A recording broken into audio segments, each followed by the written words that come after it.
Hello everyone. Last lecture में हमने पढ़ा था molecules of elements and compounds. Elements के मॉलिक्यूल्स एंड कंपाउंड्स हमने लास्ट लेक्चर में पढ़ा था। यहाँ पे हमने डायएटॉमिक मॉलिक्यूलर स्टेट देखे थे O2N2, यानी कि हम जब भी कार्बन नाइट्रोजन जब भी लिखते हैं वो 2 के फॉर्म में लिखते हैं। यहाँ पे हमने ये भी देखा था when atoms of different elements combine with each other the molecules of compounds are form. Last lecture में ये देखा था, बट आज हम नया टॉपिक स्टार्ट करेंगे molecular mass and the concept of mole, यानी कि मॉलिक्यूलर मास कैसे निकालते हैं वो आज हम देखेंगे। देखो molecular mass, the molecular mass of substances is the sum of atomic masses of all of the atoms in a single molecules of that substance. देखो यहाँ पे मैं आपको ये बताना चाहती हूँ, देखो यहाँ पे जब हम एटम्स दिखते हैं हाइड्रोजन, हेलियम, लिथियम, हाइड्रोजन का 1 एटॉमिक नंबर है ना, जो लिथियम, हेलियम ये जो एटम्स है ये सिंगल एटम्स है। इसका तो एटॉमिक नंबर हमें पता है, atomic numbers means number of P plus N। समझ में आया? एटॉमिक नंबर्स हमने कल के लास्ट लेक्चर में देखा था कि एटॉमिक नंबर कैसे निकलते हैं, number of protons plus number of neutrons. इससे तो हम एटॉमिक नंबर निकाल सकते हैं और अलग अलग एलिमेंट्स के यानी कि सिंगल एलिमेंट्स के। बट यहाँ पे हमें देखना है सपोज H2O यानी कि हाइड्रोजन और ऑक्सीजन ये दोनों कंबाइन हो चुके हैं, यानी कि वो बन गया, अब वो H2O बन गया है। सपोज H2O यानी कि H2H हाइड्रोजन भी है और ऑक्सीजन भी है, यानी कि दो एलिमेंट्स यहाँ पे कंबाइन हुए। अब ये एलिमेंट्स नहीं रहा, अब ये क्या बन गया है, H2O एक कंपाउंड बन गया है। क्या बन गया है? एक कंपाउंड बन गया। अब ये कंपाउंड का हमें क्या करना है, मॉलिक्यूलर मास निकालना है। यहाँ पे समझ में आया मैं क्या कहना चाह रही हूँ? यहाँ पे हमें एलिमेंट्स का तो हमने देखा है P plus N, number of protons plus number of neutron, ये तो हमने लास्ट लेक्चर में देखा है। बट हमें आज के लेक्चर में मॉलिक्यूलर मास निकालना है कंपाउंड्स का। सपोज यहाँ पे H2O हाइड्रोजन का देखेंगे हम।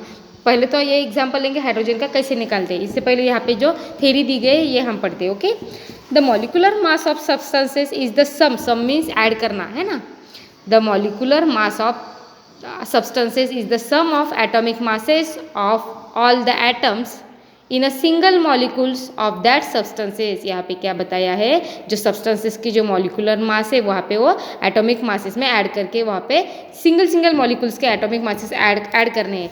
Like atomic mass molecular mass is also present in the unit Dalton. देखो यहाँ पे how do reduce the molecular mass of H2O। यहाँ पे H2O का मॉलिक्यूलर मास कैसे निकालना है ये आगे हमें देखना है। ये बन गया एक मॉलिक्यूल, H2O क्या बन गया है, मॉलिक्यूल। अब H2O ये मॉलिक्यूल बन गया, बट इसमें कौन से एलिमेंट प्रेजेंट है, हाइड्रोजन एंड ऑक्सीजन। कौन से एलिमेंट्स प्रेजेंट है यहाँ पे, हाइड्रोजन प्रेजेंट है एंड ऑक्सीजन प्रेजेंट है। अब हाइड्रोजन का एटॉमिक नंबर 1 है, सबको पता है। ये एटॉमिक नंबर आपको लर्न करना है बेटा। ओके, कई बार दिए भी जाएंगे आपको, अगर पूछा गया एग्जाम में सवाल तो दिए भी जाएंगे, बट आप लर्न करो। और ऑक्सीजन का एटॉमिक मास है 16, समझ में आया। हाइड्रोजन का क्या है, 1 है और ऑक्सीजन का 16 है। अब यहाँ पे क्या बताया है, number of atoms in the molecules. अब हाइड्रोजन यहाँ पे ये जो मॉलिक्यूल में हाइड्रोजन कितने एटम्स में प्रेजेंट है, 2 हाइड्रोजन प्रेजेंट है। कितने हैं, 2, यानी कि यहाँ पे कितना लिखना है हमें, 2। और ऑक्सीजन कितना प्रेजेंट है, 1, यानी कि ऑक्सीजन की संख्या कितनी है, 1 है। समझ में आया? यहाँ तक आपको समझ में आया? ये 2 1 क्या है, हाइड्रोजन 2 है और ऑक्सीजन 1 है, इसलिए हमने क्या लिखा है यहाँ पे, हाइड्रोजन 2 ऑक्सीजन 1। अब देखो यहाँ पे ये आपस में मल्टीप्लाई करना है। क्या करना है आपको, यहाँ पे मल्टीप्लाई करना है। ओके, देखो 1 × 2 = 2। समझ में आया? यहाँ पे ये मल्टीप्लाई करना है, 1 × 2 = 2। और यहाँ पे एटॉमिक मास कितना है ऑक्सीजन का, 16 और ऑक्सीजन कितने प्रेजेंट है, 1 प्रेजेंट है, यानी कि 16 × 1, क्योंकि ऑक्सीजन कितना प्रेजेंट है, 1 ही प्रेजेंट है। एटॉमिक नंबर कितना है ऑक्सीजन का, एटॉमिक मास कितना है ऑक्सीजन का, 16 है। 16 × 1 = 16। समझ में आया? यहाँ पे 16 और 2 and 16। अब इसकी क्या करनी है, हमें एडिशन करनी है। 16 and 2 की क्या करनी है हमें, एडिशन, = 18। कितने आए वो, 18। सो मॉलिक्यूलर मास कितना बन गया उसका, 18। किसका, H2O का। H2O ये कंपाउंड हो, ये कंपाउंड का मॉलिक्यूलर मास कितना हो गया है, 18। समझ में आया? देखो यहाँ पे इसने और भी एक्सप्लेन किया है।